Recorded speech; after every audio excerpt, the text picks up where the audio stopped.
This episode of Sideline Warning is brought to you by Roosport, makers of the original magnetic running pouch. Whether you're biking, running, hiking, or even traveling, the Roosport clips to your waistband with magnets for an easy, convenient way to carry what you need without the bulk of belts or bags. Visit theroosport.com and use the code SIDELINE30, all lowercase, for 30% off their entire product line. Again, that's theroosport.com, promo code SIDELINE30. And now on with the show.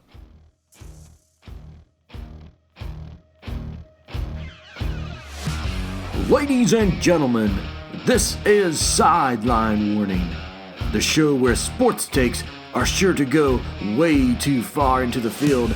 Here to recap this week's biggest and best sports stories are your hosts, Dave Adams, Ben Foster, and Adam Russell.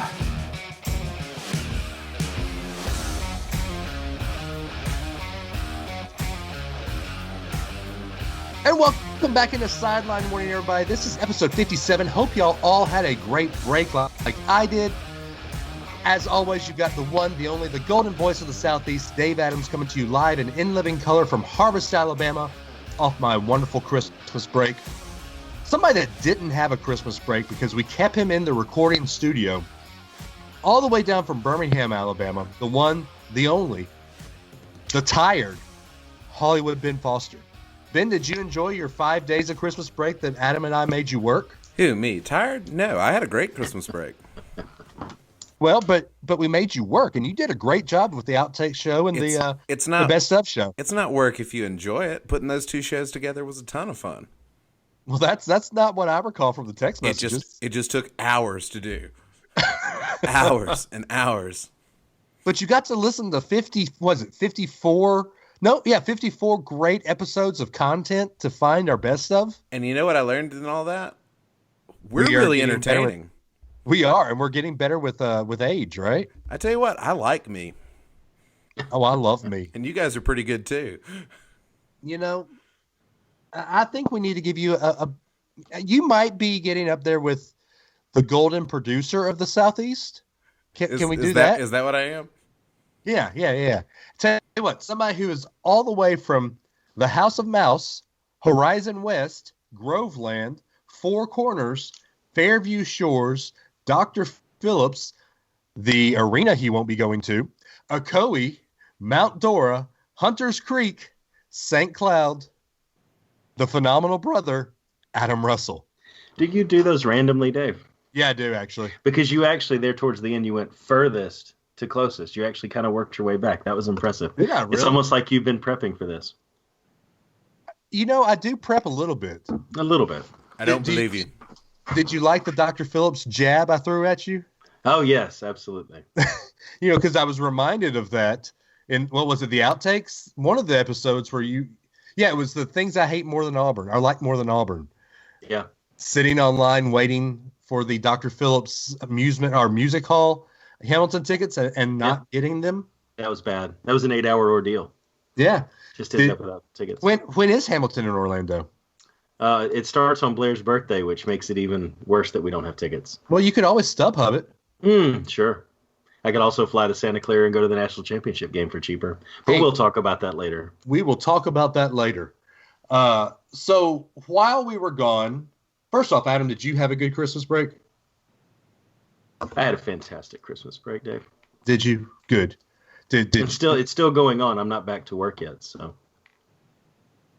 Dave, did you get an iWatch for Christmas? I did. How are you? How did you notice that? because scrolling. every like 10 seconds there's like a watch on the screen and your like wrist is like overshadowing your face. It's like he's scrolling with his pinky out too. Yeah, he's between I have the one same notification on my phone. Between one hand up holding the watch in front of us and the other hand swiping on it. Hey, I'm sorry. See Dave. Well, here you go. Here's my face wearing my Trash Pandas hat that I got for Christmas. That's a good looking hat. It is a good hat. But anyway, something else that we got for Christmas was an Alabama Orange Bowl win against Oklahoma, which we don't see a lot in the modern era. But was this game ever really in question, gentlemen? No. Not after Bama came out there and punched Oklahoma in the mouth. Yeah, 28 unanswered points to start the game. It was almost like the team had something to prove. Felt like it, didn't it? Yeah, and to be honest, Joseph Bulovas kicked a field goal, and it wasn't even a bad one. He kicked it pretty square. Yeah. I stood up and did a slow clap when he did that. I thought it was worthy of like a 90s movie slow clap. So, Adam, does this make Saban the greatest coach of all time? Oh, no, because you saw the punter, dude. Oh, gosh, he was horrible. Come on, man. Even UCF has a better punter than we do. UCF has an awesome punter. Louder milk. I mean, come on. He's awesome. So the way Bama beat Oklahoma wasn't what I expected. I expected Alabama to run the ball, just nonstop running the ball. Now, we did have 42 rush attempts for 200 yards, but when your quarterback only misses 3 passes, I'd say that you won this game with the bionic ankle. I mean, wouldn't y'all? Well, here's the thing. Bama ran the ball a lot just to control time of possession. And if Bama wasn't doing that, like if it had become a shootout, Tua could have passed, 10, 15, 20 more times and been just fine. The way he was handling Oklahoma's defense, I think that was the least surprising part of this game. We said if Tua is reasonably healthy, he's going to be able to pick apart this defense because they haven't defended good passing quarterbacks all year. Yeah, and they didn't get to the quarterback at all. And what shocked me was how good our patchwork offensive line was put together. Because Christmas Day, I think it was, we found out Dominic Brown was suspended, and everything I have heard is he is kicked off the team because there might be some NCAA violations that we're dealing with here, and Dominic Brown is the better rush blocking offensive lineman, whereas Lester Cotton, who filled in for him, is a better pass blocking offensive lineman. So did that go into the play scheme that we had a better pass block guy, or did it really just not matter? I don't think it mattered. Whoever was blocking Tua was going to get those passes off, right? Right. We were going up against Oklahoma's defense, which was 111th in the country. And I saw the stat. So I hate to say this, but Auburn dominated Purdue. That just hurts saying that. 63 to 14? Yeah, somewhere around there. Yeah, somewhere around in there. Well, Purdue has before, even after that game, was ranked 107th in the NCAA. Gentlemen, Oklahoma was ranked 112th. The team that gave up 63 points to Auburn with a very vanilla Auburn offense has a better defense than Oklahoma does. And Alabama could only muster 45 points. What does that say? Does that worry you just a little bit? Did Saban kind of pull the reins back? Because Oklahoma, in the second half, scored 24, where Alabama only scored 14. So did Alabama kind of pull back a little bit? Or did Oklahoma start maybe figuring things out? I will say this, and y'all are probably going to harp on me and jump on me. Patrick Surtain Jr. was a failure in this game. It was not his best one thing outing. at a time. Yeah. No, it's not his best outing. And I saw a lot of people online saying that the guy he was covering just kept pushing off and that was the reason why. I don't think it was. I think he was just outmatched. And that concerns me more than anything on the offensive side of the ball. I think you saw in the second half and towards the end of the first half, even Oklahoma came out and started actually driving. So they're eating up time of possession.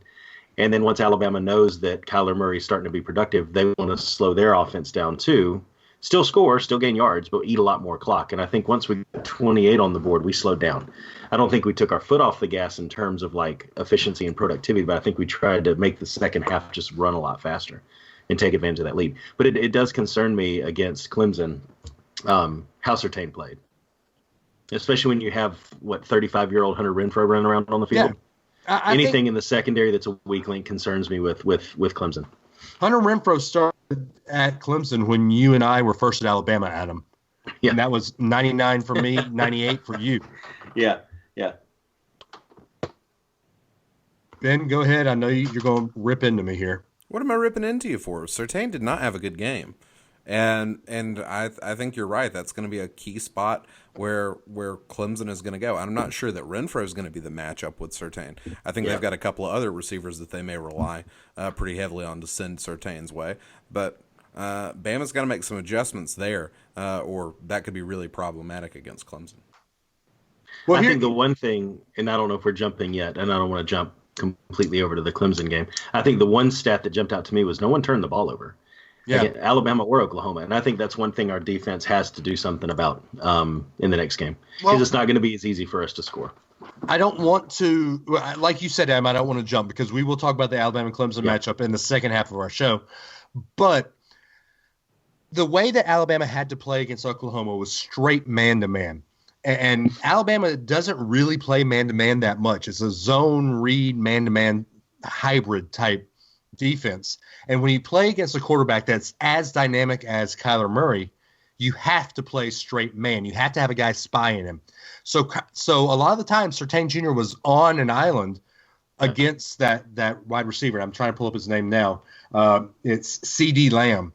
And it's not the initial CD, it's Ceedee Lamb. So you would really expect a kid who is used to playing zone to go up and have some troubles playing in man-to-man. So while it was very discerning and not good, I don't think that's going to be a problem against Clemson. And you will see more rushing to the quarterback, more disguised blitzes than you saw against Oklahoma. I do, now that we're on this roll, I hate to say it, Clemson doesn't scare me a little bit as much as they did before this week. But that's neither here nor there. Bite your tongue, Dave. I'm biting my tongue. I didn't, like you said on the Best Of show, Ben, I did not jinx the team just there. I did not jinx the team. There we go. So, but getting back to Oklahoma versus Alabama, let's say hindsight is 2020 now. Tua versus Kyler Murray. You're in New York, seeing the two play each other, knowing the outcome of this game that happened on Saturday. Who should have won the Heisman? Because I've seen a lot of Alabama fans chirp that there should be a recount after this game. Well, you can't do a recount, but it's certainly, this game, I think, made the case for why Heisman voting should happen in the postseason after the playoffs are over, after the bowl season is over, because I think when you have that, extra little taste of seeing a Power 5 team play a Power 5 team they wouldn't have normally scheduled, I think that makes the case for who the better players are in most seasons, but especially this year. I think Tua made the case. He faced Oklahoma's defense, and if he'd had the opportunity to play defenses like that all season, he would have had stats that were just as good or better than Kyler Murray's. Well, that's why the SEC championship game was it's a shame that it really did come down to that, because the injury affected that more than the individual performance of Tua. You can't perform with the pain he was in, And it gave us an opportunity for a great story with Jalen, but it is a shame because it came down to that. I mean, when you realize he only took 19 snaps in the fourth quarter, the whole season, and if he'd have had to do that, to Ben's point, if he'd have had to play in the fourth quarter, his stats would have matched. And so it's about totals, and it's about the last game people saw, and it's not about overall. I think it goes back to the argument with the Heisman, though, is it the best player in the country or the person who provided the most value to their team? Because without Kyler Murray, Oklahoma's not in the college football playoff. Right. Not with that defense, they're not. Right. I agree so with that. He meant more to his team than I think Tua would have done to us. But I think you can make that case. Unfortunately, we can't, but. Right. I agree with both of your points. I do agree that it should be a postseason award. You should vote after the season is over. But keeping in the mindset that Alabama, through games that have been played now, I'm looking at the stats right now, Alabama has the 13th ranked defense in the country. Kyler Murray put up 308 yards through the air and ran for 109 yards with his feet. Just doing simple math, that is 417 yards that this daunting Alabama defense gave up. This is not a very popular opinion amongst Alabama fans. Kyler Murray deserved that award. seeing what he did against a defense that Alabama normally prides itself on stopping the run, stopping quarterbacks that run like Tebow, stopping quarterbacks that have a cannon of an arm. Kyler Murray did both things on Alabama that we pride ourselves on stopping. But highly mobile quarterbacks have always had the most success against Alabama. So it shouldn't be surprising that Kyler Murray was able to have some success getting runs like that. Now, he is the first quarterback in the Saban era at Alabama to rush for 100 yards. That's impressive. That really is an impressive stat. I'm not trying to discredit him there. But it just seems to me that Alabama, for much of the game, because they were playing with such a score advantage, with such a lead, they were playing in more of a prevent style where they were actually allowing yards that they would not have allowed in a closer game. Yep.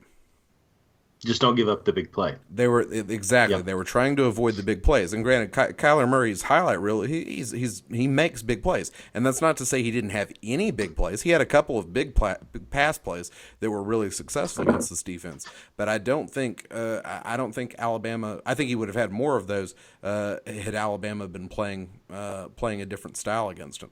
So I think a lot of it was how Alabama was giving him the cushion. They were happy to let him run for first downs instead of passing for 60 yards. Okay. I see what you're saying. I just don't see that much. I mean, you say that he didn't give up big plays. I'm just here looking. 8-yard run, 10-yard pass, 49-yard pass in the third quarter. He had some big plays.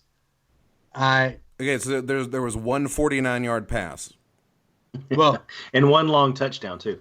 I mean, I think it was the third quarter. Yeah, right. Those are all the third quarter. That's the only big play they let behind the defense. He had two big pass plays. We're talking plays greater than 20 yards. Okay. I can't see that stat on ESPN. Okay. So I might be, like I said, I might be in the minority, but I truly do think Kyler Murray deserves that award because he proved something to me on Saturday. He proved that I hate to say it, is the best quarterback in the country right now. I know. Go ahead and call me a crazy podcaster. No, go ahead. Go ahead. Call Tua a failure. Oh, I never said he was a failure. Please, no, go ahead. Please, by all means. Tua's the second best quarterback in the country. He's probably the second best Tagovailoa, though. Wait, what? By the reports I've heard, no. Talia Tagovailoa is supposedly better than he is. No, nobody thinks that. Okay, people I know who look at film on high school players say that Talia's video and footwork and everything is better than Tua's was. I would like to know who you're talking to because I have heard that from no one. Okay, well I can't say that right now, but he might be a guest on our show. I hope he's better than Tua.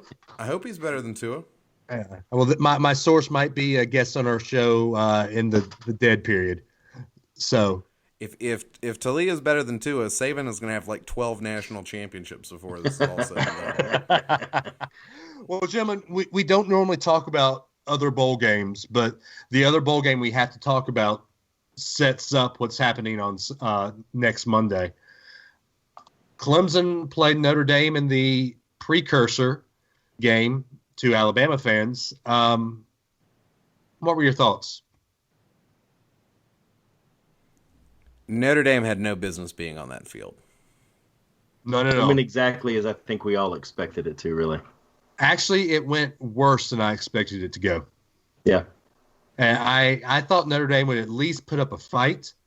But once they kicked that field goal in the second to tie it up in the first quarter, it was over. I mean, there was only one score in the second half, so we didn't really see what could happen. I mean, we didn't really see the full brunt of Clemson. I mean, Clemson did. It was like Alabama last year when we just rolled over Clemson in the first round. They didn't have to put up any fight, so we didn't see what Clemson really is. I hope there's tape on Clemson.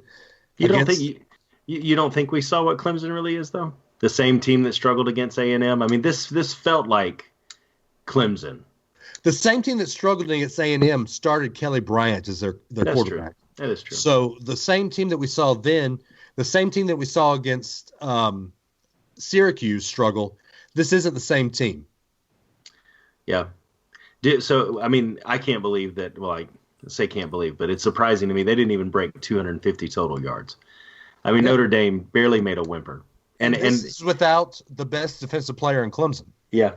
But, you say that they had no business being on the field. I would beg the question whenever this segment arises for the Golden Voice of the Southeast to bring it up of who should have been there instead, given the remainder of the bowl games and how they went. I agree, though.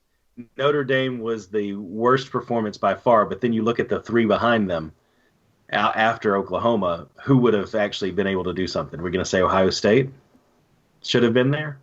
No, because that lost to Purdue. It lost to Purdue. The way Ohio State played in the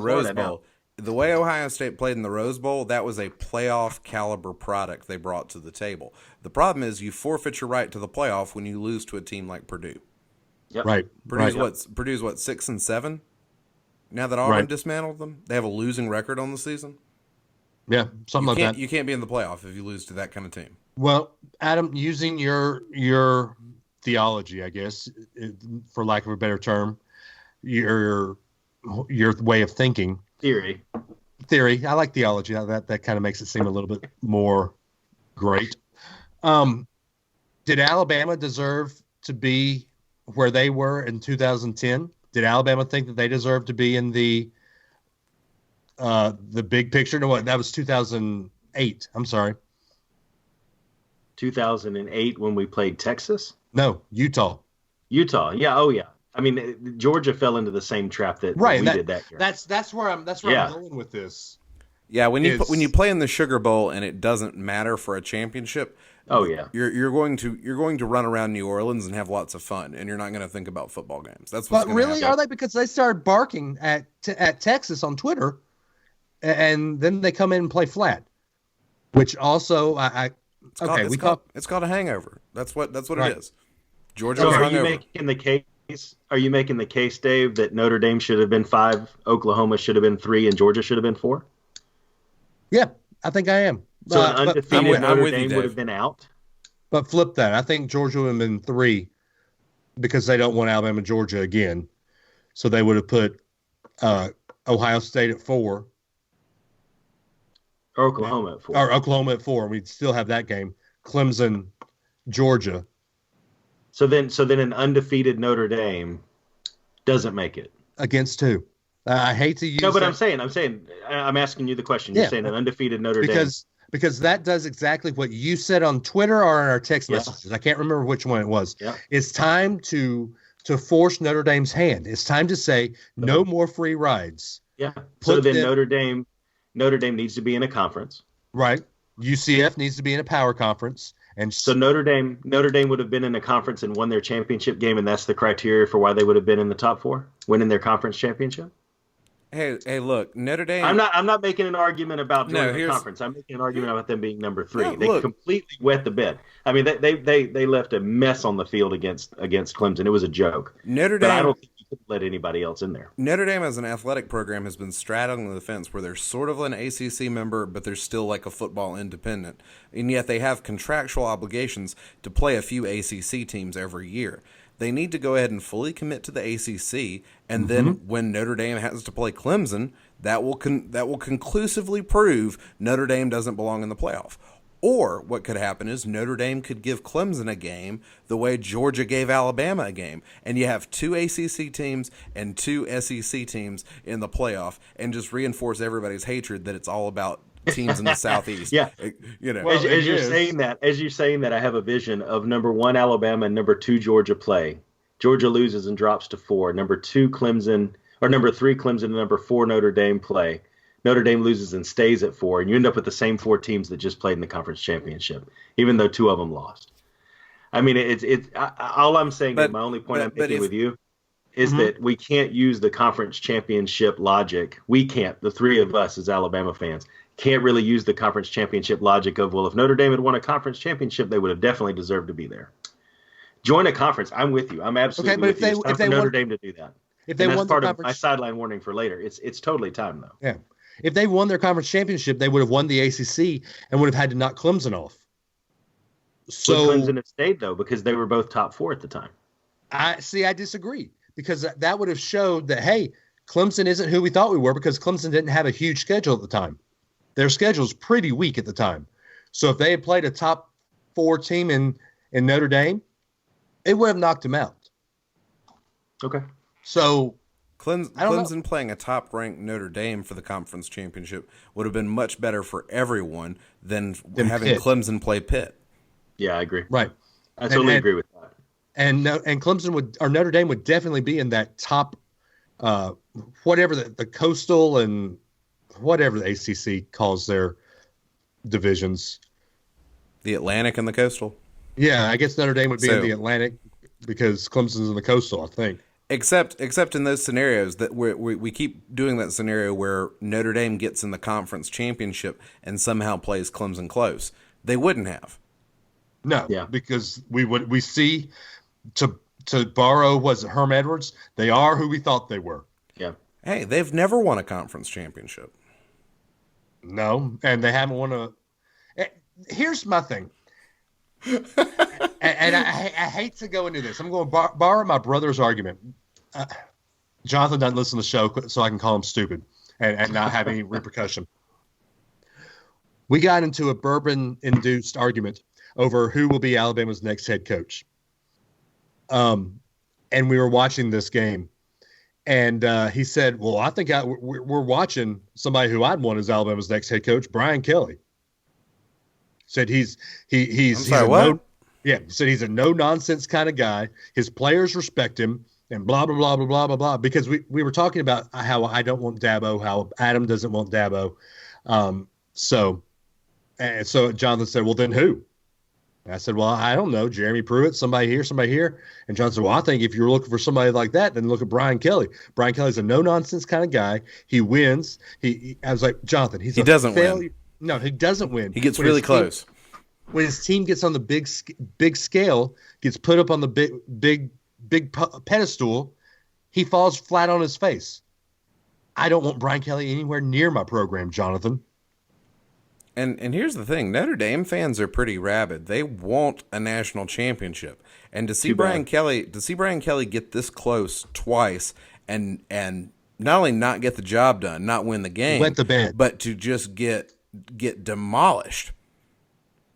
It would be one thing if they played Alabama twice, and you're like, okay, well, they just can't get past Alabama. They can't get past Alabama or Clemson. They're not ready to hang with the very best of the best, and that's where Notre Dame wants to be, because that's where they think they're supposed to be. So, quite honestly, it took Brian Kelly 5 years to recover from the last time he lost on the national stage like that. And I think Notre Dame's going to be in a downward spiral again. And we said this, I said this on our bonus episode about Urban Meyer. I said, this is how Urban Meyer comes back. Is it that, like, everything, like, recipe-wise to bring Urban Meyer back involves the Notre Dame job coming open. And the way that begins is with Brian Kelly failing on a major stage, and then the fan base and the players giving up on him. And so if Notre Dame has a rough season, you better believe Brian Kelly is going to be on the hot seat. Yeah, I totally agree with you. But you made a point that Notre Dame can't get past Alabama or Clemson. Let's be honest. The past 4 years, no one in the country can get past Alabama or Clemson, because they can't. We now have Rocky 4, Clemson, Bama 4. Every time I write that on Facebook, I do, the IV. I'm thinking, holy crap, I want to write Drago versus Rocky. But I don't. But can I ask you a question about coaching, Dave? Do I finally have agreement about the new hashtag that we started using? Never Dabo? Never Dabo. I'm in the Never Dabo camp. Yeah, I'm in the Never Dabo camp myself. But my friend that we're going to bring on the dead season knows Dabo. He says that he believes that in no stretch of the imagination would he ever turn down Alabama if they came calling. I don't think we should call. But I think he thinks that that we will come calling, and that he will come. Anybody who says that when his player fails a drug test, there should be a common sense committee as a result of that. The common sense committee says just don't do drugs, kids. I mean, there you go. So, hey, just let me just clarify this since we're on the subject. Saban is the best coach currently coaching. right? Right. Who is the second best coach currently coaching? Josh Heupel. You have to say Dabo Swinney. I know what you're getting at. Okay, just making sure. I mean, well, Yeah. I get it. Dabo's the most recent championship winner, not named Saban, but even with Urban Meyer healthy and coaching, I'm not sure that right now I would put Urban Meyer ahead of Dabo Swinney when you think about who your program would want to hire. Whether Right, you're because- and I'm talking about a generic program. Right. Yeah. I don't like his antics. I don't like the fact that and maybe this is me having Mike Shula PTSD. I don't like the player's friend coach, and that's what Dabo is. Yeah. But It seems to be working. it seems to be working. Then there's also the thought of, do you want to be the man that follows the man? No, you never want to be the man that follows. Right.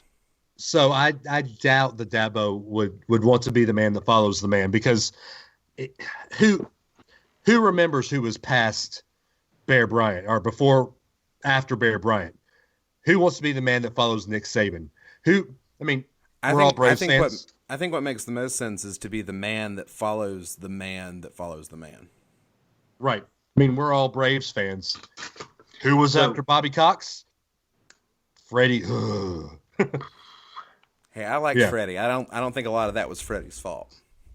Okay, it was.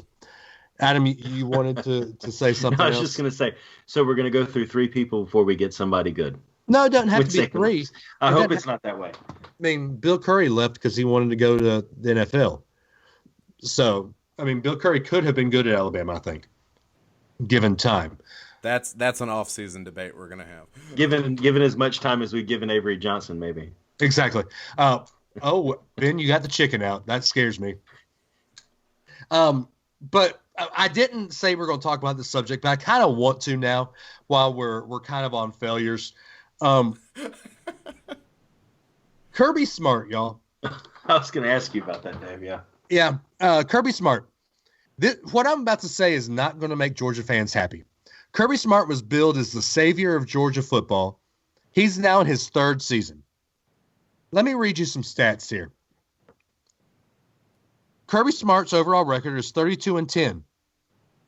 And the mystery head coach, his overall record in his third year was 32-8.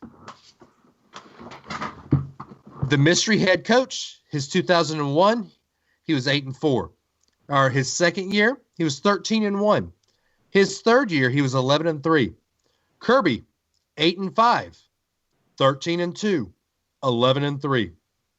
Gentlemen, any guesses on who the mystery head coach is? It's not that much of a mystery, is it? No, because I said 2001. It starts with an M and ends with R. Correct. The man The that newest just retiree. yeah, well, quote unquote retiree. So, do you think that Georgia fans would be happy knowing that Kirby Smart is basically Mark Richt incarnate? No, I don't think they're happy. I actually think Georgia and Notre Dame are in very similar circumstances where they have a coach that's gotten them very close to a national championship and lost to Alabama in a national championship game, and the fan base is realizing, wow, we've got a really good coach, and that coach is probably not going to win us a championship. Yeah, not at all. In fact, he's probably going to lose his cool because didn't you say, Ben, that you think that Kirby is probably doing this the wrong? Now, this is my brother that I was having the conversation with. This is one of our more fruitful conversations. He thinks that the weight of pressure under that Kirby Smart's under to do it the Nick Saban way, that he's going to get Georgia in a lot of trouble recruiting. I mean, look at what we saw this last couple of weeks on Instagram, a 5-star recruit that just switched over to Georgia for about 24 hours, had a picture of his brand new Escalade. I believe that Georgia's not doing it the right way. Now, you can tell me that every university is not doing it the right way, but the more seasoned head coaches know how to hide it.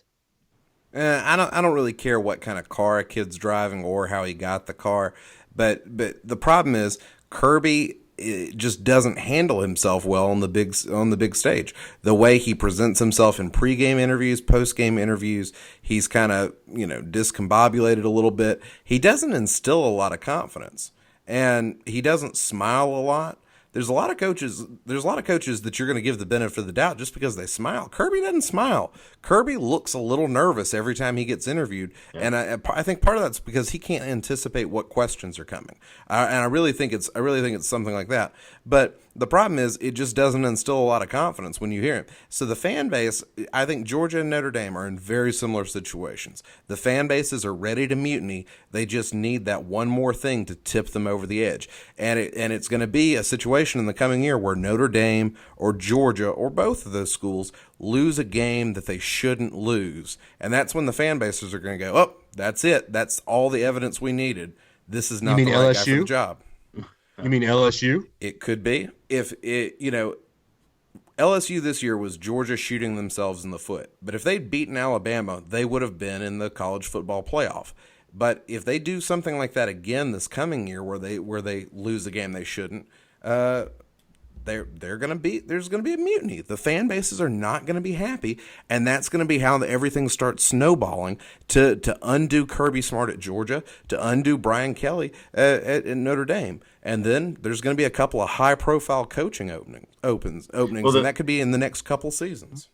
The most unfortunate thing for Kirby Smart right now is that Nick's not going anywhere for a while at Alabama. Right. I mean, because if it wasn't for Alabama, Georgia would be the elite of the SEC. Because if we had the next guy and we don't get who we want the first time and we have to suffer for a couple of years, that's Georgia's time to step up. And Nick's not going anywhere. So hey, while Georgia's looking up at Alabama, they need to be looking down at Florida because Florida is coming in hot. True. Florida's they looked really well. good against Michigan. They looked really good against Michigan. Felipe Franks is looking good. Dan Mullen's looking like the quarterback whisperer again. And Florida is going to be good. Right now, if I have to pick the East for next year, Florida's winning the East.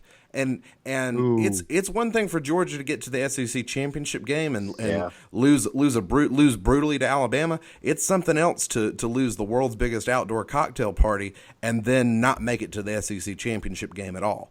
If Georgia starts being second fiddle to Florida again, if Florida wins the East the next 2 years, Kirby's gone. Yeah. He can get 10-win seasons, and the fans are going to run him off. So let me ask you guys this real quick. Speaking of mutinies and expectations not being met, Jim Harbaugh at Michigan, how much longer do you guys give him? He's going to the NFL this year. Yeah. And if he didn't, I don't know how much longer he'd have anyway. The way they played against Florida, I was totally shocked. I thought Dan Mullen was going to underperform. Turns out that South Carolina did that instead. Yeah. Yeah. We'll get into this a lot more in the offseason, but who does Michigan get if they don't have Harbaugh? He's a Michigan man. He's bought in. He drank the blue and yellow Kool-Aid. I don't know. I don't know. It's not blue and yellow. It's what? Maize. Maize. Yeah. Maize. And here's the other question while we're on this topic. Dana Holgorsen going down a level. Who does West Virginia get? Ole Miss as offensive coordinator? Does Rich Rod take that country road back home? It's not the worst idea for West Virginia. Yeah. It's not the worst idea for Rich Rod. Yeah, exactly. Exactly. Hey, you know something else that's not the worst of ideas, gentlemen? Our amazing sponsors, Roosport. Wow, that's even the best of ideas, I would say, Dave. That really is the best of ideas. Hey, Adam, we're under 60 days. I've made my fast passes already. Wow. It's real. It's real. Are you ready? Because I'm not. No, child, please. It's been Christmas, dude. Right, I know. I stepped on the scale just this morning. I was like, oh. Yeah. Oh, okay. So we're going to be walking a lot again. Yeah. Got it. Again, hold up now. I ran a lot. That is true. That is true. We're going to be walking more this time, though. Yeah, a little bit. But you know what we are prepared for? How to carry our stuff. Adam, how do we carry our stuff? In a Roosport, of course, because it connects to your waistband with magnets. You don't have those bulky bags, Dave. It's been so long since we've had an actual live ad read. I know. It's been Speak for yourselves. Time about Roosport. Yeah. Hey, Ben, you did a live ad read the last 2 weeks. Why don't you take it away? Yeah, thank you. Jeez. No, it's we've said it before, before we didn't have it, the live reads, but I can't stress enough when you're in this mode that we're in with training, having the right stuff and having the stuff that you're going to use on game day. It's one thing to try a lot of the gimmicky stuff that's out there, and it's one thing to try stuff that you're not going to stick with. But this is one of those things that will integrate itself seamlessly into your training plan, so much so that you'll use it on race day. And it's one of those products that bridges that gap. Yeah. And it's hard to find that stuff because so much stuff is just made and you try it, you hate it, you throw it away, you put it to the side, or you don't take it on race day. So I love it. It's helped me get out the door more than I probably would have, knowing that I've got a solution for carrying everything. Yeah, exactly. Even having, when I was down there and did the race last time, I had an armband for my phone. But now that I've got my Apple Watch, I'm not going to use my armband, but I still want to have my phone for. Thank you. Do you like that? You like that? Yeah. I still want to have my phone to pull it out every now and then and do the Facebook Live updates like we did last time. Yeah. And the easiest way to do that, I don't want it in my pocket because it slings back and forth, and that's not comfortable. Nope. So I'll throw it in my Roo Sport pouch, and it'll be there. And I'll probably have some jelly beans in there, so I don't have to steal yours this time. And go from there, because they mile 8.5 is when we get them at Disney races. I'll probably want it before mile 8.5, so I'll have them in the pouch. And if they go to their website, www.theroosport.com, check anything you want on the website. They've got the pouches, they've got the power banks, they've got the Roo loungers. Go in there, get whatever you want, add it to the cart. Then at the end, under the promo code Sideline30. Gives you 30% off your entire order. It's all lowercase letters and then the number 30. You don't spell out 30.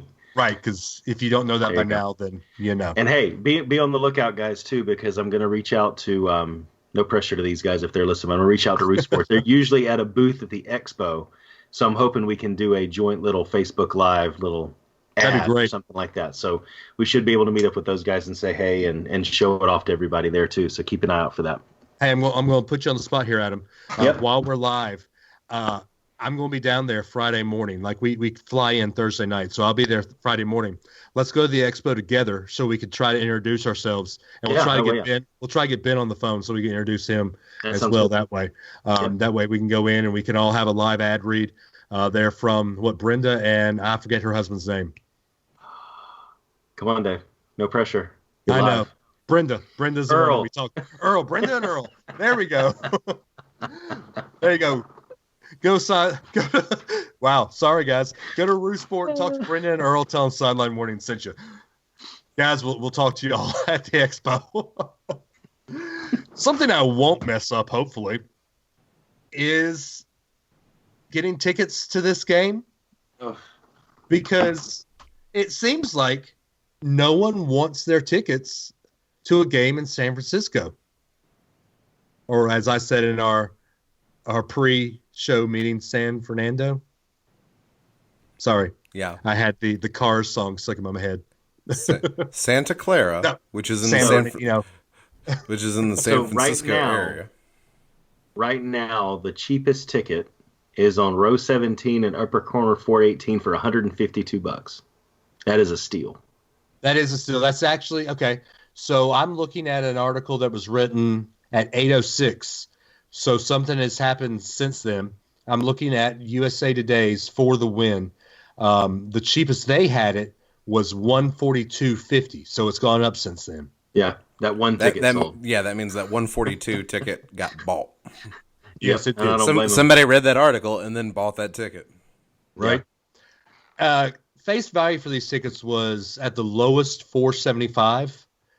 Ben, you're going, so you obviously got your tickets a long time ago because you've known about going. So I'm paying face value. I'm paying full face value for my tickets. Well, I wasn't going to say that. I will. Okay, you said it. So this is this a factor of people getting tired of Alabama Clemson Or is this because the game is all the way on the West Coast? Keep in mind, the lowest you can get into the Mercedes-Benz Stadium in the aftermarket last year against Alabama and Georgia was $1,700. Now the lowest is well below that. Well, I think you look at the pure geography of it, right? I mean, you look Alabama and South Carolina, all the states in between that have fans, right? The whole Southeast is going to be covered with this. Every single one of them has to make a 5-hour flight and a hotel and all the other stuff that goes with traveling to California, right? So it's not just the ticket that people are looking at. I think that's one thing. It's not just the ticket, it's the cost of the entire experience, you know? Whereas if this was in Miami or New Orleans or Atlanta, I think they'd go for that much because all the people are there. All I've got to do is drive 2 or 3 hours and I can be at Mercedes-Benz Stadium if it's Alabama, Georgia. Right. But, you know, now there's a few $100s you're at least going to have to pay to get out there. And then you have to stay. And then all the other things. So I'm not surprised from that one regard of just the total cost, you know. Well yeah. Think about it this way. When Alabama played Texas for the national championship, that was in California. That was in the Rose Bowl. That was the Rose Bowl. Yeah. And I get it. The Rose Bowl is more of a historic stadium, more of a historic bowl than Levi's Stadium in Santa Clara. Totally get that. But it was also the first national championship game for Alabama since 1992. That's a significant amount of time. You go from when I'm a child to when I'm an adult, and I'm sitting there thinking, this may be my only shot in my adult life, or potentially my only shot in my life to go to a national championship game. So I go to Pasadena. It helps that it's at the Rose Bowl, but I'm going, this may be my only shot at a national championship to see Alabama win one. So I'm going to be there. So I go to that game, and Alabama wins, and I buy up a whole bunch of Rose Bowl souvenirs to bring back to people because I'm bringing these souvenirs back to people because I think it's going to be the only championship they see for a long time, potentially decades. You look at other schools, they win a national championship, and then their coach fades. Saban only won one championship at LSU before he left. I'm presuming something similar could happen at Alabama. So there's a whole lot of people that sold out for that one. Then they didn't. Then for the people that didn't, when they got another chance to go see Alabama in a championship game, they went to that. They took it. People have gotten a once-in-a-lifetime experience like 6 times now, and they don't have the personal budget for it. If you've got something that you think's a once-in-a-lifetime experience, you budget for it like you're going to do it once in a lifetime. And as big of a fan base as Alabama has, there's only so many people that can afford to do this 4 years in a row. Yeah. That's true. It just wears on your budget. There's a lot of people that go to a national championship game and they go, that's it. I'm not making a big trip for another 2 years because that's their big trip. Well, Ben, you're going to love it because they have one of the best, like they'll deliver food to your seat, man. You're going to enjoy your experience thoroughly. Hey, I'm it's just, excited. it's not affordable. Especially, I mean, with kids and all the other stuff, it's not for me. I was really close to going down to Miami and had to sell my ticket because of some family stuff. Not good things, not bad stuff. But I was really close to taking that kind of a trip. Absolutely. But this is just too far. I mean, at the end of the day, too far and too much. I think the other thing, honestly, is that it's the fatigue of it's been several times, I think, in the cost of going out there and all that. But look at the difference in the availability of high quality experiences watching a game in different locations now, right? Compared to 10 years ago when we played Texas in the Rose Bowl. I mean, you have 70, 80 inch TVs now, 4K, and you can do it on your couch. And people have invested more in their home entertainment now too than they ever have before. And I think when someone says, I can sit here on this couch I spent $2,000 on with this $2,000 TV in 4K, eating the food that I choose to eat, or I can go all the way out there and spend all of that money on top of what I've already invested. And I think there's just more ways for people to experience now than there were before. Well, I agree with that. And here's my main thing. So am I showing a southeastern bias when I say this? Well, I am the golden voice of the Southeast. But games of this magnitude should only be played in Miami, Atlanta, Dallas, New Orleans, Phoenix, or Pasadena. I give you Phoenix and Pasadena because those are big-name bowl games. I get that the NCAA is trying to say, all right, NFL stadiums, let's bid on this. What big college team is in San Francisco? I'm waiting. Right, because there is none. Stanford's UC close. Santa Barbara's not far away. Look, the Banana Slugs. look, Stanford's your big team in that area, and Right. you can look at any Stanford game, and even this year where Stanford's having a lackluster season, go look at a season where Stanford was in the top 10 for the whole year. You'd still look at the stands at a Stanford game, They're and nobody empty. was there. Or Right, there might 'cause be they a don't kid. care. You might see a kid doing homework in the stands. They wasn't watching Right. the game. You They've see a got kid a mic. reading a book. They've got pro teams. They've got football. They've got soccer that they care about. I mean, come on. The Los Angeles Chargers are playing in a soccer stadium this year. That's how little they care about these teams right now. These games should only be played in major college stadiums.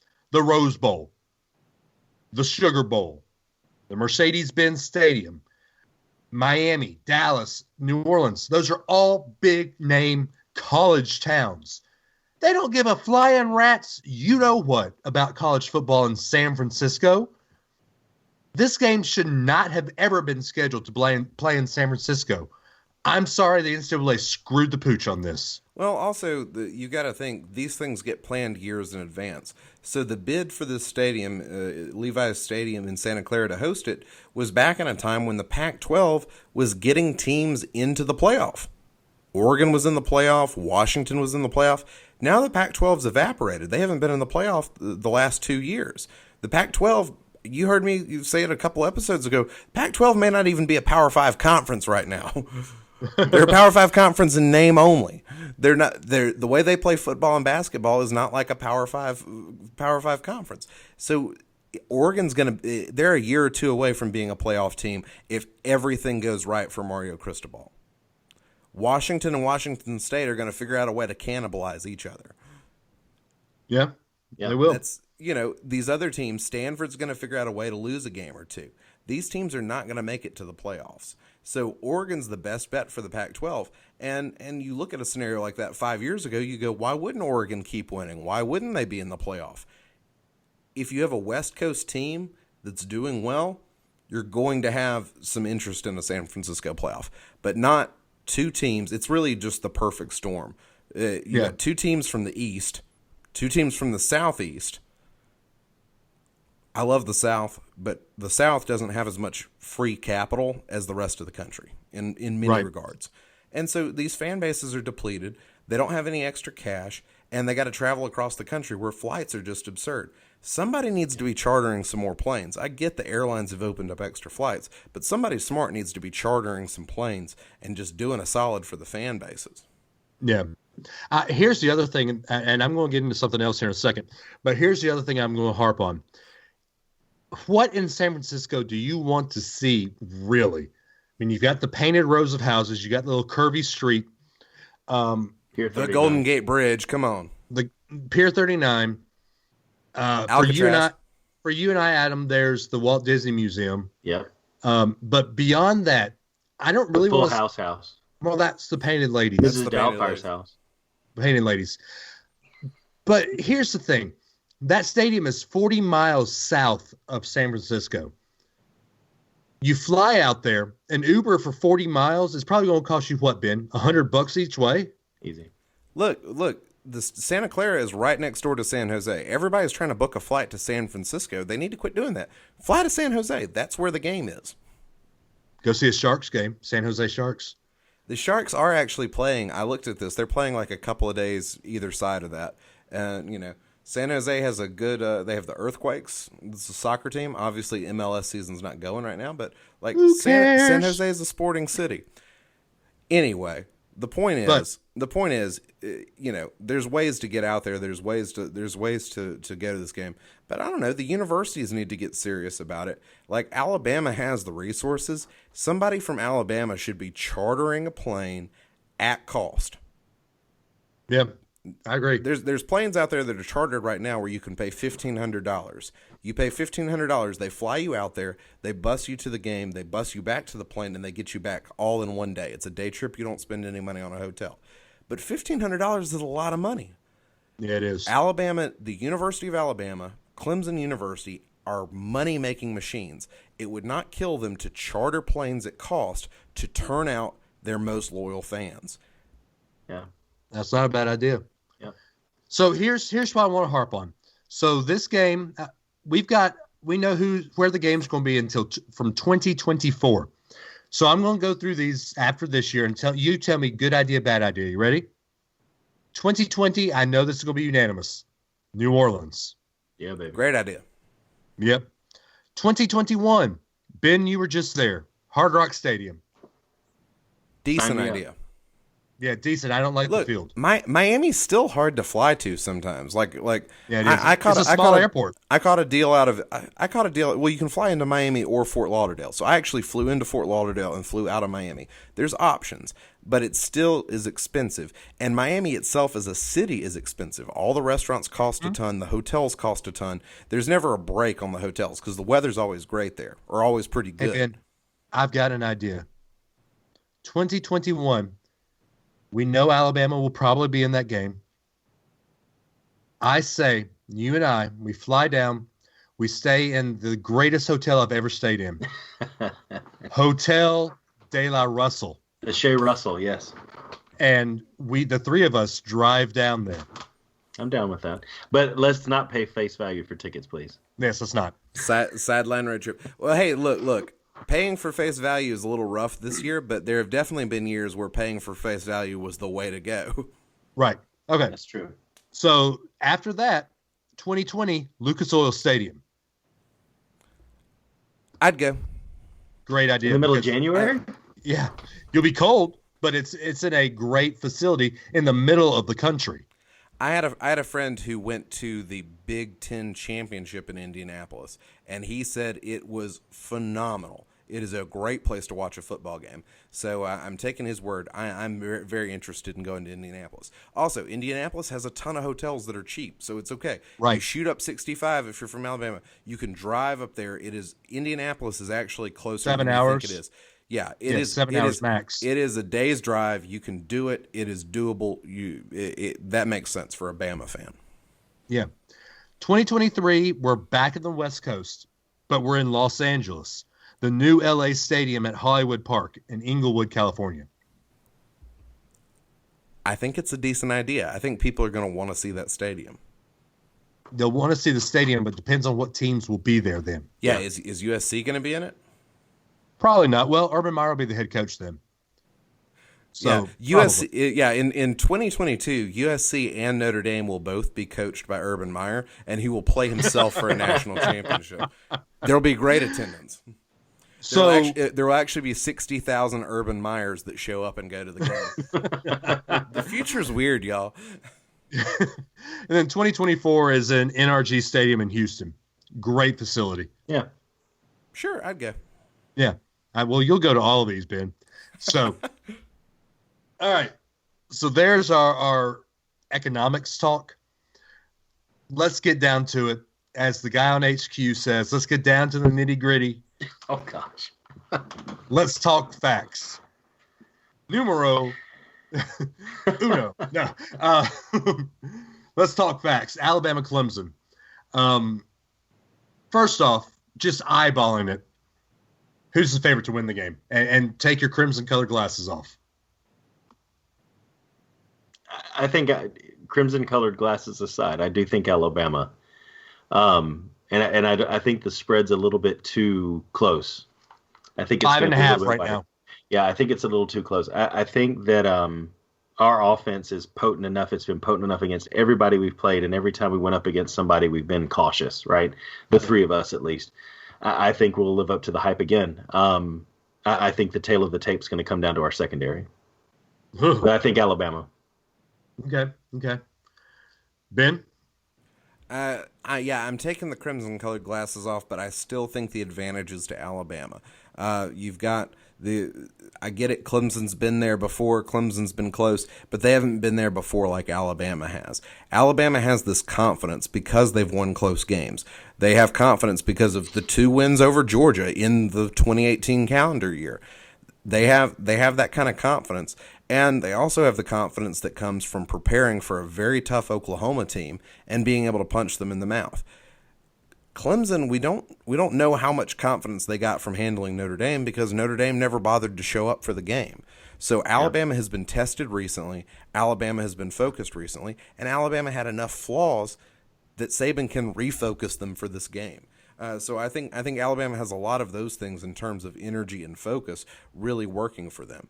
I think Clemson, they've got a fantastic quarterback in Trevor Lawrence, but at the end of the day, he's still a freshman quarterback. And we saw what Alabama did when Clemson had a freshman quarterback last year. I get it, Kelly Bryant and Trevor Lawrence are not the same person, but it still makes a difference. It is the biggest stage Trevor Lawrence has ever been on. It's it's equal to the biggest stage Tua Tagovailoa has been on. Yep. It's equal to the biggest stage Jalen Hurts has been on. So let's do this now. Let's get into the stats here. Total offense. Wait, Dave, you ask us but you don't tell us what you feel. I think it's a push. I truly think it's a push just because I'm sitting here looking at the numbers. And you probably will after I get into this. Total offense is as close as you can get. Alabama averages 527.6 yards a game. Clemson averages 530.4. Clemson's 3, Alabama's 4. Where Clemson is much better than Alabama, they rush much better. ETN is better than is probably better as a solo act than Alabama is as a four-headed monster. They average 256 on the ground. Alabama only averages 202. When you get to defense, total defense, Clemson's number 2. Alabama is number 13. Alabama has yet to face a defense this tough. When you face an offense this tough? No, a defense this tough. Alabama has never as tough as Clemson. Okay. Right. Alabama hasn't faced a defense this tough. And as a whole, probably hadn't faced an offense this tough. I'll go on that limb. Oklahoma was a one-man show. This Clemson team is a 11-man show. Dabo has put together the closest thing you can get to Alabama, not in the SEC.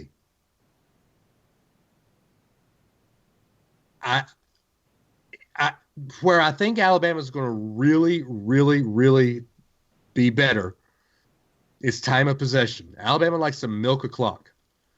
Clemson's 95th in the country in time of possession. So this is going to be a lower scoring game than you expect. And Clemson's offense, you said it earlier, relies a lot on ETN. I mean, that's going to milk the clock even further. The fact that they're going to have to be balanced to do anything against us. But I look at Clemson and I see a team that their two closest games this year were against the number 19 and the number 20 teams in the country. I mean, right. Texas A&M and Syracuse were their two close ones, and those are good football teams. There's no doubt about it. But they pushed them to their limits, and they had to come up with something special to win those games. They were both relatively early. I get it, but I just don't see push. I still see us having an advantage. It's going to be a fight, but I don't think it's going to be last year's semifinal game. But I don't have the feeling that it's going to come down to an onside kick or a rub at the 1 with 1 second to go for either team to take this. I think it's going to be a little pass interference. Yeah, well, that too, yeah. But I don't think it's going to be close enough where it comes down to something like that. Because I think our team's MO this year is we come out fast, we come out strong, we build a lead. And I mean, the Oklahoma game was basically a repeat of the first 8 games of the year, right? I mean, we came out, blew the doors off in the first half, and then we just finished it off from there. That's why Tua never took a snap in the fourth quarter.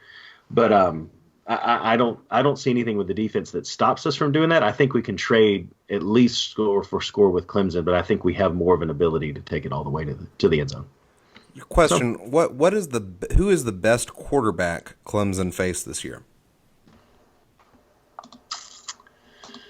Let me look at their schedule. Let's see.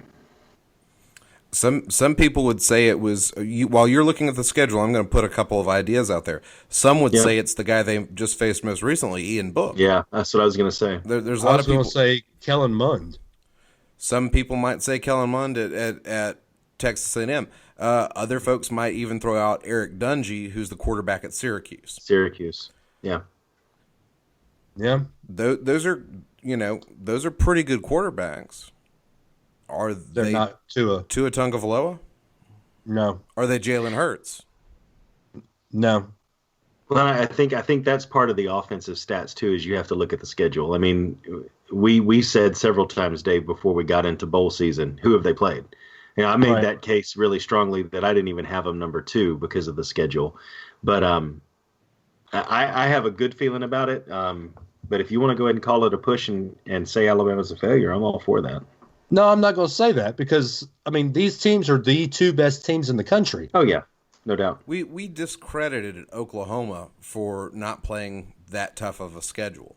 And we, to an extent, have done that with Clemson. Clemson's schedule is nowhere near as weak as Oklahoma's is. Playing in the ACC is, without a doubt, much more challenging than playing in the Big 12.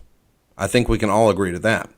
But I think the question is, really, what has been the challenge for Clemson this year? They've had some challenging games, but have they played challenging teams? Have they played a team anywhere in the same neighborhood as Alabama? No. No one's in the same neighborhood as Alabama or Clemson. That's what this bowl season has proven to us. So that's the problem. We can't say against who when it comes to Clemson versus Alabama, because against the best of the best, Alabama shines. Against the best of the best, Clemson shines. Are you saying we can throw out the record books? Can we throw out the record books, folks? Yeah, why not? Let's do it. Well, before we throw those out, let's pull one stat from the record books, and that's that Jake Bentley had 510 passing yards against this same Clemson defense just a few weeks ago, right? Right. Or a month or two ago, I guess, but in football weeks, just a few weeks before the end of the season. So, I mean, to that point, Tua should be able to do what he needs to do. Yeah, he should. Should. So, I said it before. Let's get down to the nitty gritty. Let's pick them. Ben, do you have anything else you want to pick before we pick this game? Yeah, SEC play starts in basketball. Bama plays Kentucky.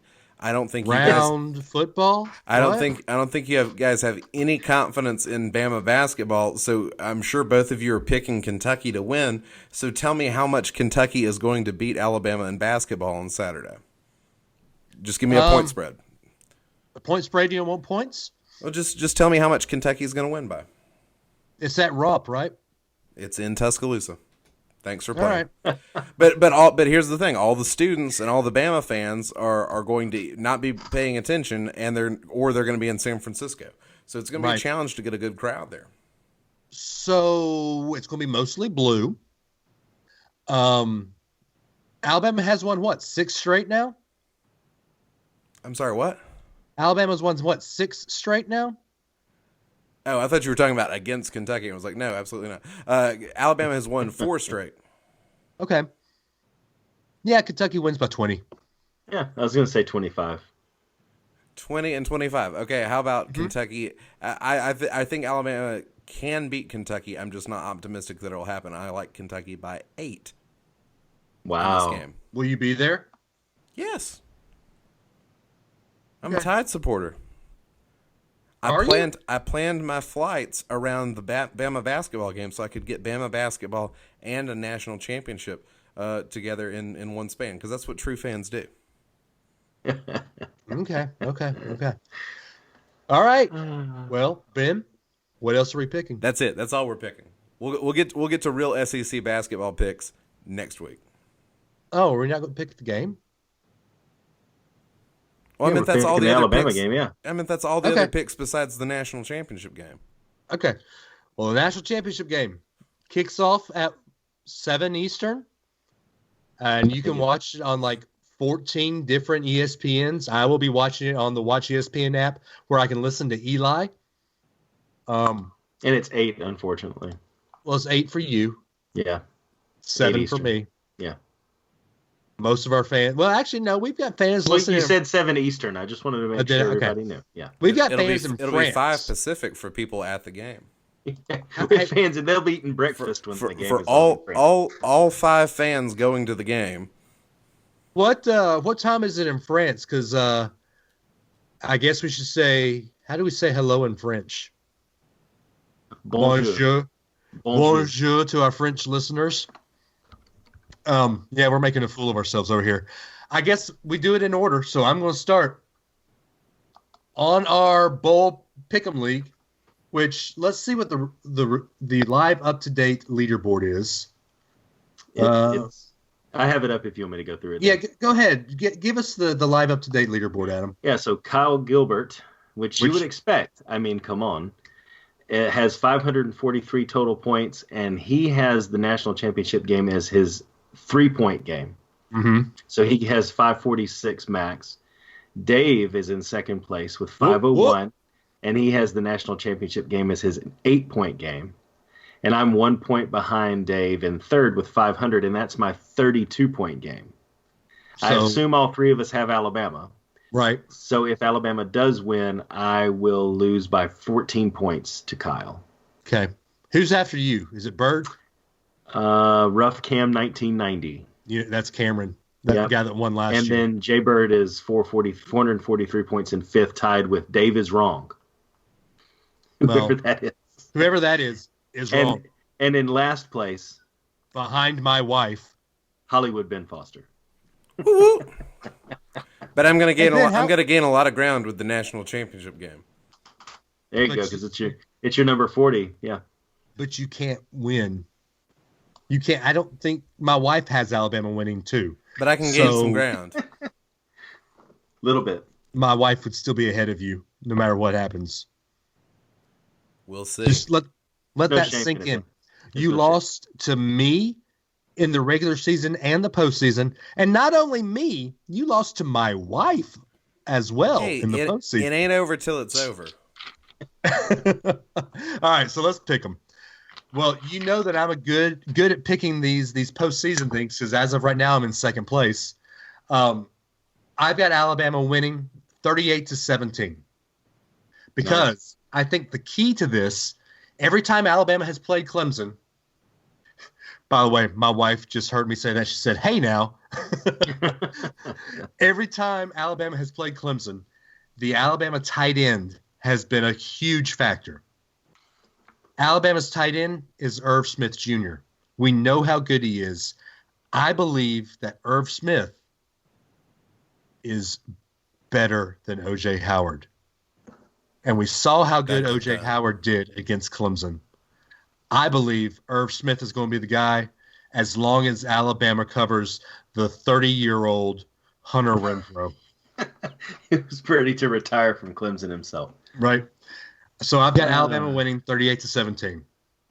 Yeah, I've got Alabama 45-31. I think this whole game feels like the second half of the Alabama-Oklahoma game did. I don't think we come off to as fast of a start. But I think we build up enough of a lead before Clemson gets cranked up that the margin stays pretty consistent. It turns into where we trade touchdowns for the rest of the time. 45-31. Okay. All right. For my prediction, I just got to point out a couple things. One being this. How many times have Alabama and Clemson played each other in the national championship game previously? 106. At least that's what it feels like. Twice. They've played for the championship twice. In those games, what team was favored? Alabama every time. Alabama every time. In those games where Alabama was favored, what did Clemson do relative to the spread? Beat it every time. They beat the spread, but lost the game. Or won the game the first time. The second time. Ah, yes. They won the game because they covered the spread of the second one. So anyway. And that illegal pick. Yes. So, but then in the third game, where they played in the playoffs, but not the final, not in the championship game. It was a much different story. And what was the key to that? Containing the running back ETN. If Alabama is able to make this game look more similar to their third matchup with Clemson rather than their first two matchups with Clemson and stop the run, which a good team can do, Alabama is going to be in good shape in this game, and they're going to be able to put pressure on Trevor Lawrence. Trevor Lawrence is going to make plays. He's going to have a successful day, and he's going to have good stats. But he's not going to do enough to hang with Tua Tagovailoa and company if Alabama is successful in stopping the run. If you take the chess piece of ETN off the board, The rest of the game is unwinnable for Clemson. They'll be good, they'll be competitive, they'll make it close, but they won't be able to win. And so I'm picking Alabama 42-35. So you and Adam are close, saying it's going to be a shootout. There's gonna be some scoring. Two of the best defenses in the country is going to have an offensive shootout. There's gonna be some scoring. Okay. It's a long season. 15 games is a lot to play. The winner of this game is going to be the first 15-0 team. That's a lot of games to play. Incorrect. The first 15-0 team since the 1800s. Yale and Penn did it in 1890 and 18-something. Yeah, but who did they play? I'm kidding. You know how you have like a silent vowel, like the asterisk in the modern era was like to be understood. Okay. Well, there you go. There's our picks. There's our talk. Ben, hit him with your sideline warning.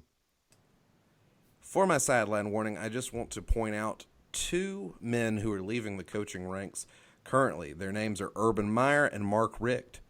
We've kind of referenced Florida and Georgia a good bit in this show, and those guys went head-to-head for a long time in the SEC East. Urban Meyer is leaving unceremoniously, and yet he's praised as a hero for the way his team played in the Rose Bowl. He's getting a cush athletic director job, being the assistant athletic director in Ohio State's athletic department, which clearly was scandal-ridden this year, at his hand. So he's getting rewarded. He's also going to be teaching a class at Ohio State. So this is a guy who has done a lot of things wrong, hasn't taken care of himself, isn't doing things the right way, despite having won a few championships and having those to his credit. He doesn't do things the right way, and yet he's being rewarded with more jobs, with more tenure, with more money. Mark Richt went back and returned to his alma mater of Miami, and after turning in a great season last year and a season this year where he underperformed, tension heated up, and Miami wanted him to fire his son as the quarterback's coach. And Mark Richt goes, you know what? I like my son. I'm not going to fire him. I've also got other things going on in my life besides football. And Mark Richt is leaving the game to a healthy life and to a solid family. Urban Meyer may have a solid family that supports him, but they're constantly bringing out the shepherd's crook to pull him back away from football because it continues to ruin the man. The juxtaposition between Urban Meyer and Mark Richt could not be more stark, and yet Urban Meyer is the one who's being rewarded for bad behavior, and Mark Richt is the one who's being sent away and leaving the football ranks without any ceremony, without any award, without any extra compensation. And I think that's a shame. This is a situation where college football, where football in general, doesn't have its priorities straight, and we're rewarding the wrong people and not rewarding the right people. So here's to you, Mark Richt. Thank you for doing things the right way. Thank you for being a man of character. You deserve a lot more than you've gotten. Couldn't have said it any better, Ben. We've harped on it multiple times this season that this is just a game played by 18 to 22-year-olds, and it is pushing the wrong way. It's not a money-making scheme. This is a fun game. It should not be a money-making scheme. This is a fun game. And Mark Richt, while I have had my differences with him in the past, he himself is a true man of character. He might not have ran his programs that way, but Mark Richt is a true man of character. And I tip my hat to you, Mark Richt. Well done. I can't say this the way that our Savior can say it, but well done, good and faithful servant. There you go. Adam? I've got one that's two sides of the same coin. I think we all could agree that the ACC referees on the Alabama-Oklahoma game let that game get out of control pretty early and allowed Oklahoma, especially their offensive line, to bring a low level of sportsmanship to that game that was really something I had never seen happen that way before in that big of a stage. And with the two teams that are well-respected powers like that. My bigger concern is and this is, you mentioned, Dave, that Nick probably has a lot of things that he's going to take from the Alabama-Oklahoma game, enough faults and enough flaws and penalties and that kind of thing, where he's going to keep them focused, keep them coached, and it's not like we're just coasting in playing a perfect game before we have the championship game. But we can't let a team get to us like that again. Mm-hmm. And I want, and I know no one listens to this from the Alabama team. If you do, hey, share it with all your buddies in the locker room. But I'm more concerned at the end of the day about how we reacted to the way that team, because I mean, how many times did Herb Street and Nessler talk about, or not Nessler, but what's his name, Chris Fowler, talk about chippy? They're getting chippy. They're getting chippy. Well, you're seeing the chippiness after the play, but you're not seeing all the things that are happening. But when we sack Kyler or hit Kyler Murray, and the guy's landing on top of our guy to get him off, yeah, he's protecting his quarterback, but at the same time, it happens so often and so much. I think ACC refs let it get out of control, but I think Alabama's got to do a better job, and I'm concerned about our team and their attitude coming out of that. We can't let another team do that, because if there's a team that's going to do that, I have a feeling that Clemson's going to try it again too, and I have a concern for that. So I would hope that we can rise above that, but at the same time, shame on Oklahoma, dude. I mean, I was sitting there, I'm a #NeverDabo guy. I was sitting there thinking maybe Lincoln Riley would be a good replacement for Nick one day, or maybe he might be a good fit for the – not after seeing that. The fact that he let that go on, I mean, he's great at bringing Heisman candidates and developing them and helping them win the award. But, dude, if that's the culture that he's got going on over at Oklahoma, then shame on that guy too. I think overall, I hope Alabama comes out and plays a cleaner game, but Oklahoma's got some adjustments to do in the locker room with the culture of that program based off what I saw. Yep. So my sideline warning would be to both teams. Yeah. Oklahoma, shame on you guys. You need to go work on that. But Alabama, we can't fall prey to that again. We've got to be above that. So. Yep. Totally agree. All right. I got two of them. Yep. One of them, I always do this. I have a sad one. We're recording this on a Wednesday. And as y'all all know, I'm a wrestling fan. But I'm going to appeal to even non-wrestling fans. You know the name Mean Gene Okerlund. Ben, you say you've lost faith in the wrestling in the early 90s, but whenever I say Gene Okerlund, what's the first thing that comes to your head? I'm asking you, open your mic. What's the first thing that comes to your head? His mustache. Well, okay. That. Adam? Let me tell you something, Mean Gene. Yep. That kind of thing, man. Yeah. Just all those promos. Yeah. Well, his voice will forever be silenced today. Unfortunately, the world lost the greatest wrestling announcer, Mean Gene Okerlund. To me, let me tell you something, brother. Let me tell you something, Mean Gene. Or Mean Woo Gene. I mean, come on. His name is just synonymous with Ric Flair, Hulk Hogan, all these wrestlers of the 80s and the early 90s that did these promos with this little short man, fat, bald man holding the mic. Gene Okerlund basically was the narrator of any wrestling fan in the early 90s, late 80s. And even to this day, when WWE wants that nostalgia kick, they would parade Mean Gene out, and the entire audience would just go crazy. WWE Universe, WCW Universe, whoever, lost an incredible man today. Rest in peace, Mean Gene. All right, after I brought us down, I'm going to bring us back up. So we've already talked about how much of a lackluster performance that Georgia and Texas game was for Georgia. Not only did Georgia lose the game in very stupid fashion, the Georgia mascot almost died. Bevo 13 basically came and almost speared Uga 10 on the sideline. Well, true to their fashion, PETA has come out and has sent an email to both Texas and Georgia that reads, this is from the Senior Vice President Lisa Lange, however you say it. It is indefensible to subject animals to the stress of being packed up, carted from state to state, and paraded in front of a stadium full of screaming fans. It is no surprise that a skittish steer would react to a perceived threat by charging. And PETA is calling on the University of Texas and the University of Georgia to learn from this dangerous incident, retire their live animal mascots, and stick to the talented costume mascots who can lead cheers, react to crowds, and pump up the team. Hey, PETA, I got an idea. Shut up.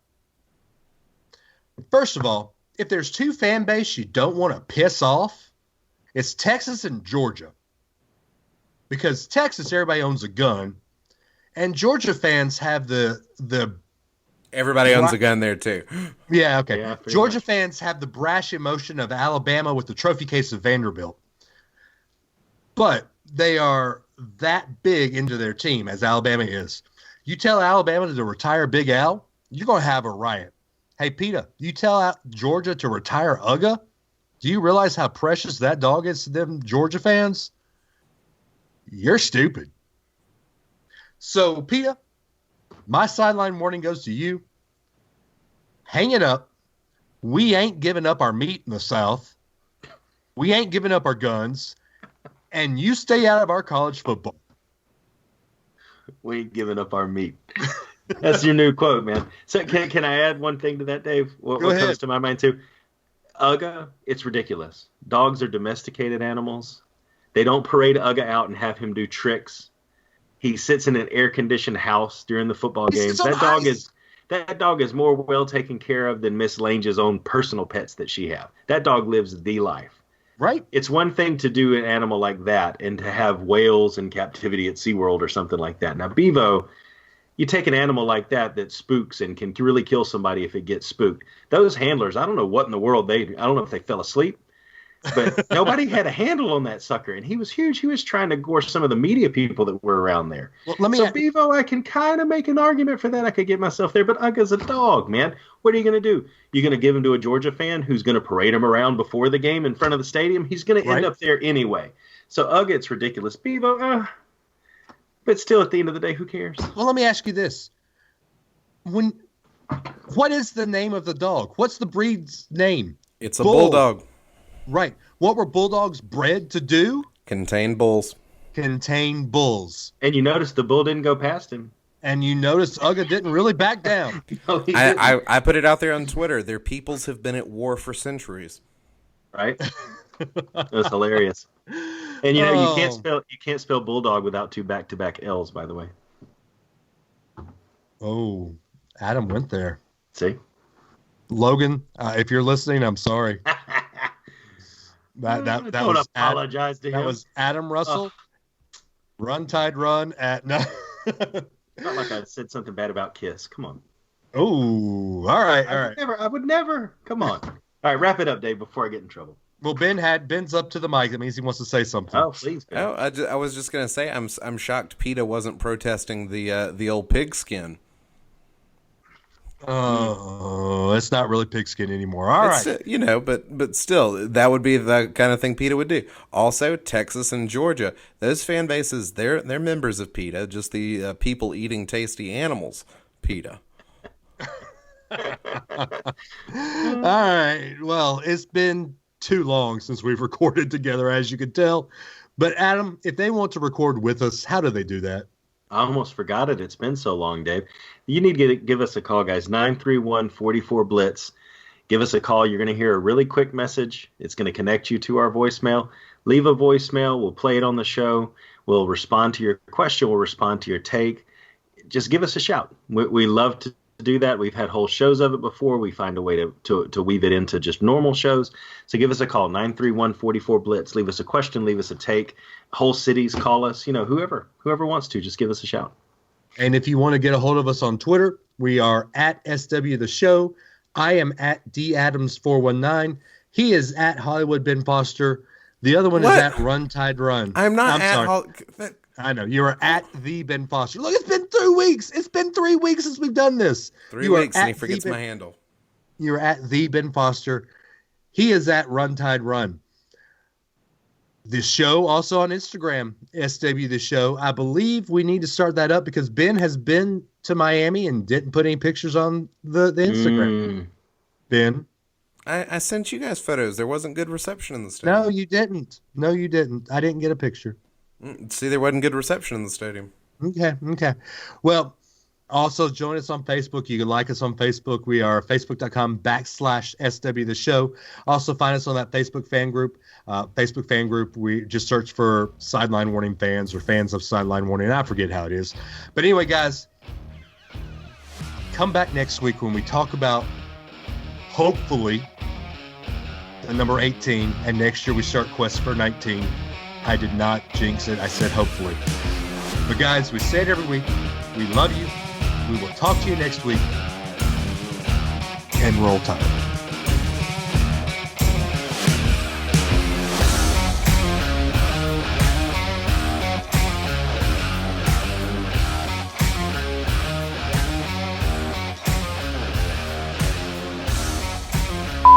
Outtakes just a rolling now. Ben's like, I don't have to do anything.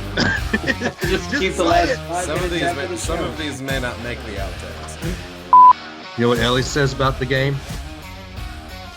Give me a B. Give me an A. Give me an M. Give me an A.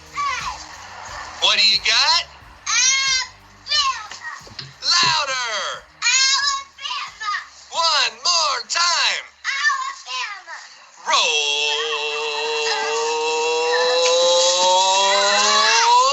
Tide. Roll. So Bluebell ice cream has a Mardi Gras king cake flavor. I saw that. Mm-hmm. Yes, please. Hopefully it'll last till after the race. I'm all about some king cake. And we're out. Boom. No editing required. That was all you gotta do is throw in the sound bites. Let's publish this sucker. No. You'll probably be done editing by 11:30. If I start tonight. You'll be done by 3:50. He'll be done by Saturday morning. Hey, the golden producer of the Southeast. Dave, I think you should name your dog Voice of the Southeast, so that way it can be the golden voice of the Southeast. That's awesome. But if Voice of the Southeast was you can't do that kind of name. Come here, Voice of the Southeast. Come here, Voice. You give him a nickname like Vox, and you're like, Vox, come here, boy. Here, Vox. Or VOTS. VOTS. Voice of the Southeast. VOTS, get over here. Everybody like, what's that? What's that? It's the golden voice of the Southeast. You ain't taking my meat. I just realized how when I have my hat turned backwards like this, it kind of looks like Fred Durst. Keep rolling. What? And the outtake machine continues to roll. Ben's making a note right now. I was going to say Tim Brando. Oh, wait, you don't know what he says. I have no idea anything if he says anymore. Not that I would care anyway. I know, right? I was driving back Sunday morning from Atlanta, and I was flipping through radio stations, and I came across a sports radio station where Brando said that the way Notre Dame and Oklahoma played made it clear that we had to expand the playoff. Oh gosh, why? So the teams worse than them could be in too? It was the most absurd logic I have ever heard. Him and Cannell, man, they're just dumb. Dumb. I don't think it's possible to be that dumb. I really think they're just picking like the worst argument just to get more attention. Because look, we're talking about it. Yep. Yeah, but still, I mean, there's takes, there's hot takes, and then there's dumb takes. That's a dumb take. That's dumber than a bag of hammers. That's dumber than PETA trying to say take the live mascots away. Oh, you didn't have to add all the other words. You could just say that's dumber than PETA. Okay. Yeah, there you go.